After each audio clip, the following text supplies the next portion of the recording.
Hello friends, कैसे हैं आप सभी। बिहार जा टारगेट में आप सभी मित्रों का बहुत बहुत स्वागत है। दोस्तों, अगर आप लोग 2022 में बिहार बोर्ड से मैट्रिक एग्जाम देने वाले हैं तो आप सभी के लिए आज काफ़ी महत्वपूर्ण प्रश्न लाया हूं। अगर आप लोग ये प्रश्न साइंस का अभी तक याद नहीं किए 5 नंबर का, तो ये 5 नंबर का सब्जेक्टिव प्रश्न आप लोग जरूर याद कर लीजिए।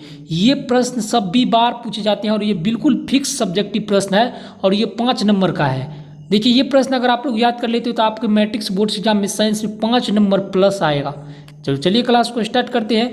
प्रश्न यही है, देख लीजिए कि प्रकाश का वर्ण विक्षेपण से आप क्या समझते हैं। इंद्रधनुष की व्याख्या करें। काफ़ी महत्वपूर्ण प्रश्न है। प्रकाश के वर्ण विक्षेपण से आप क्या समझते हैं, इंद्रधनुष की व्याख्या करें। और ये प्रश्न आपको 5 नंबर में पूछेगा। व्याख्या करने के लिए इंद्रधनुष का व्याख्या और प्रकाश के वर्ण विक्षेपण से आप क्या समझते हैं। देखिए, सबसे पहले हम लोग जानेंगे कि प्रकाश के वर्ण विक्षेपण से हम लोग क्या समझते हैं। तो इसका सबसे पहले हम लोग परिभाषा सीखेंगे। तो चलिए, सबसे पहले जब ये प्रश्न आपको पूछेगा तो इस तरह से आप लोग उत्तर दीजिएगा कि जब श्वेत प्रकाश को किसी प्रिज्म से होकर गुजारा जाता है तो यह 7 रंगों में विभक्त हो जाता है। ये तो हम लोग जानते हैं। आप लोग एक चीज़ प्रैक्टिस करके देखिएगा। किसी भी थाली या फिर किसी भी बांड, जो भी आपके घर में कोई बड़ा थाली जैसा बांड होगा, उसमें आप लोग जो है पानी भर दीजिएगा और क्या कीजिएगा, इसमें आपने दर्पण यानी आईना का जो है शीशा डुबा दीजिएगा और सूर्य के प्रकाश के जब सूर्य 8 बजे या 9 बजे के बीच में क्या कीजिएगा कि सूर्य के प्रकाश के सामने उसको रख के किसी भी प्लेन स्थान पे, प्लेन जगह पे, अपनी दीवार पे उसका जो है ना लाइट रिफ्लेक्शन कीजिएगा तो देखिएगा उससे आपको 7 रंग का पट्टी निकलेगा। ये आप लोग प्रैक्टिस करके जरूर देखिएगा। तो ये आपको बिल्कुल राइट हो जाएगा। आपको जो है ना 7 रंग का प्रकाश के 7 रंग आपको दिखाई देगा सूर्य के प्रकाश को। आप लोग इसका जो है ना प्रैक्टिस करके देख सकते हैं। तो चलिए, हम लोग क्या पढ़ रहे थे, चलिए उस पर जाते हैं। सबसे पहले देखिए, जब श्वेत प्रकाश को किसी प्रिज्म से होकर गुजारा जाता है तो यह 7 रंगों में विभक्त हो जाते हैं। इसे वर्ण विक्षेपण कहा जाता है, ठीक ना। और ये 7 रंग, देखिए 7 रंग जो होता है बेनिया पिनाला, ठीक ना। तो ये जो है ना, ये 7 रंग इसके सूची बैगनी, नीला और हरा, पीला और नीला, काला, ये सब जो है ना इससे हम सूचित करते हैं, ठीक। तो हम यहाँ तक लिखेंगे कि ये 7 रंग के होते हैं, ठीक। और देखिए वर्ण विक्षेपण जब आप देखिए यहाँ तक तो मेरा परिभाषा कंप्लीट हो गया। अब हम लोग क्या करेंगे, इंद्रधनुष के बारे में हम लोग क्या करेंगे, व्याख्या करेंगे। तो इंद्रधनुष के बारे में चलिए व्याख्या करते हैं। तो इसके बारे में आपको क्या करना है कि लिखना है कि वर्ण विक्षेपण जब आकाश में पानी के लटके हुए बूंदों से होता है। देखिए वर्ण विक्षेपण कैसे होता है, तो देखिए वर्ण विक्षेपण जब आकाश में जहाँ वायु नहीं है वहाँ पे जो है ना पानी के बूंद के साथ वायु है, बादल में वायु है, तो वहाँ जो है ना क्या होता है कि पानी की बूंदों से लटके हुए होता है। तो क्या होता है तो इसमें क्या होता है कि जब सूर्य के प्रकाश इस पर पड़ता है तो रिफ्लेक्शन होता है। तो इसका जो है क्या होता है कि इंद्रधनुष का निर्माण होता है। और इंद्रधनुष वर्षा के पश्चात आकाश में जल के सूक्ष्म कणों में दिखाई देने वाले प्राकृतिक स्पेक्ट्रम है, ठीक। तो ये हो गया आपका व्याख्या। तो व्याख्या किस प्रकार से करना है वो भी आपको पहले समझा देते हैं, उसके बाद आप लोग को व्याख्या करना है। उसके बाद यह वायुमंडल में उपस्थित जल की सूक्ष्म बूंदों द्वारा सूर्य के प्रकाश के परिक्षेपण के कारण प्राप्त होता है। इंद्रधनुष हमेशा सूर्य के विपरीत दिशा में बनता है।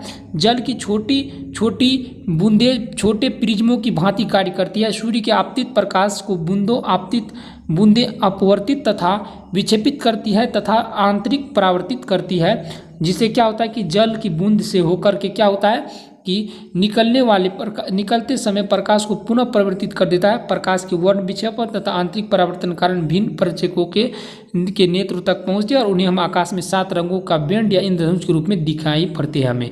तो देखिए इस प्रश्न का आप लोग थोड़ा अच्छा से आप लोग परिभाषा जान लीजिए। देखिए सबसे पहले आप लोग लिखिए प्रकाश का वर्ण विक्षेपण से क्या समझते हैं, इंद्रधनुष की व्याख्या करें। तो ये प्रश्न सबसे पहले लिखिए। अब देखिए क्वेश्चन में ये उत्तर आपको लिखना है प्रकाश के। जब उत्तर लिखिए, जब श्वेत प्रकाश को किसी प्रिज्म से होकर गुजारा जाता है तो यह 7 रंगों में विभक्त हो जाता है। इसे यहाँ पे लिखिए, इसे प्रकाश का वर्ण विक्षेपण कहा जाता है और ये 7 रंगों से सूचित होते हैं, ठीक, सूचित किया जाता है इनको। अब लिख लिए। अब हमको क्या करना है, इंद्रधनुष की व्याख्या करना है। अब हम लोग क्या करेंगे, इंद्रधनुष की हम लोग क्या करेंगे, यहाँ से व्याख्या करेंगे। तो इंद्रधनुष कैसे बनता है, तो सबसे पहले लिखना है कि बरसात के दिन में आकाश में लटके हुए बूंदों से, बरसात के दिन में देखिए ये आपको लिखना है कि जब आकाश में, सबसे पहले आप जो है ना एक चीज़ लिखिएगा तो ज़्यादा शॉर्ट रहेगा, आपको याद ज़्यादा रहेगा। यहाँ तक तो आप लोग लिख लिए वर्ण विक्षेपण। अब लिखिए आप लोग कि जब बरसात के दिन में आकाश से पानी लटके हुए होते हैं तो उस पर इंद्रधनुष का निर्माण हो जाता है। अब इसका करना है व्याख्या करना है। तो इंद्रधनुष वर्षा के पश्चात, अब लिखिए इंद्रधनुष वर्षा के पश्चात आकाश में जल के सूक्ष्म कणों में दिखाई देने वाला प्राकृतिक स्पेक्ट्रम है। ठीक, अब देखिए इंद्रधनुष वर्षा के पश्चात आकाश में जल के सूक्ष्म कणों में दिखाई देने वाला प्राकृतिक स्पेक्ट्रम है। अब लिखिए यह वायुमंडल में उपस्थित जल की सूक्ष्म बूंदों द्वारा सूर्य के प्रकाश के परिक्षेपण के कारण प्राप्त होता है। तो ये हम लोग जानते हैं। अब देखिए इसमें मेन पॉइंट जो होता है, मेन पॉइंट आपको लिखना है, इंद्रधनुष हमेशा सूर्य के विपरीत दिशा में बनता है। ये आप लोग को मेन पॉइंट याद रखना है, ये लिख दीजिएगा। उसके बाद लिखिएगा जल की छोटी छोटी बूंदें छोटे प्रिज्मों की भांति कार्य करती है। ठीक, अब देखिए अब एक और पॉइंट लिखना है कि सूर्य के आपतित प्रकाश को ये बूंदें अपवर्तित तथा विक्षेपित करती है तथा फिर आंतरिक परावर्तित करती है। अंतः जल की बूंदे से होकर के क्या होता है कि निकलते समय प्रकाश को पुनः परिवर्तित करती है और प्रकाश की परिक्षेपण तथा आंतरिक परावर्तन के कारण विभिन्न वर्ण प्रेक्षक के नेत्रों तक पहुंचते हैं और उन्हें आकाश में 7 रंगों का बैंड इंद्रधनुष के रूप में दिखाई पड़ता है। तो ये हो गया आप लोग, ये आपको जितना भी सरल भाषा में हो सके उतना सरल भाषा में आप लोग भी याद कर लीजिएगा। हमसे जितना हो सका उतना सरल बना के आपको बता दिए। और ये प्रकाश के वर्ण विक्षेपण से आप क्या समझते हैं, इन प्रश्नों को आप लोग जरूर याद कर लीजिएगा। और देखिए सूर्योदय एवं सूर्यास्त के समय जो है ना सूर्य रक्ताभ क्यों प्रतीत होता है, ये प्रश्न आप सभी को कल बताएंगे। तब तक के लिए जय हिंद। और आप पहली बार बिहार टारगेट 5 चैनल को जरूर सब्सक्राइब कर लीजिए। धन्यवाद।